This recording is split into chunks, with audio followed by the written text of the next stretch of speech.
Sanibonani wey'ngane zakwethu, angibingelele-ke phinde futhi nginamukele kuyona i-channel ehamba phambili. Elami igama ngiphuza umuntu uthi ungakhuluma bathi iLaspo namakhomenti. Ngiphinde ngicele-ke ngana kwethu ukuthi uma ngabe usemusha kuleli khasi, cela enze sure ukuthi uyasubscribe, ungakhohlwa ukukhomenta nokulike nokushare, okuyikhona okukhulu kunakho konke. Wey'ngane zakwethu, ngithembisile ukuthi-ke ngizoba nawe ukusuka nokuhlala laphana ku-double thinta inkosi iyamagcokama njengoba sazi ukuthi iyafihlwa mhla ka-14 lapha mhla ka-15 kuwona u-Agasti okuzobe kuyisabatha. Ngana kwethu kuningi okwenzakalayo ngana kwethu, okunye okuhle, okunye okubi-ke laphana, okunye okunconywayo, okunye futhi okugxekwayo laphana ngane zakwethu. Kula masikandi indoni isithole ukugxekwa laphana ngenxa nje yokuphosta izikibha laphana ezizokuvalelisa inkosi yamagcokama ezithengiswa ngomunye wabantu-ke asondelene nayo. Kwipost efike wayifaka uNozipho Indodakazi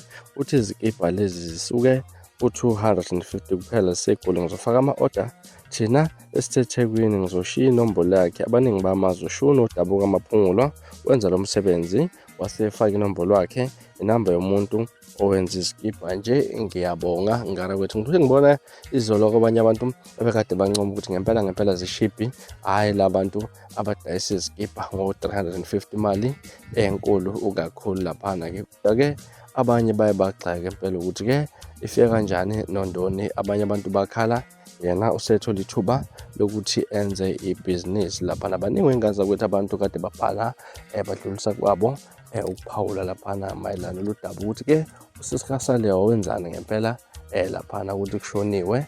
Abantu bakhipha izinkomo banikela, abanye bakhipha lokuyana laphana, yena kodwa kubona ithuba lokuthi enze inzuzo ngokufa kwenkosi iyamagcokama. Mhlawumbe nakuthini kwakho ukuphawula ngalolu daba? Asike sihlale comment section-ke ngizwe ukuthi ulithini olwakho uvo ngalolu daba. NgilaSponsor Mpabanjena, ngiyabuya nezilandelakho kwividiyo elandelayo kwakho. Subscribe, nisiphathe kahle, nibe nosuku olumnandi, ngithanda kakhulu.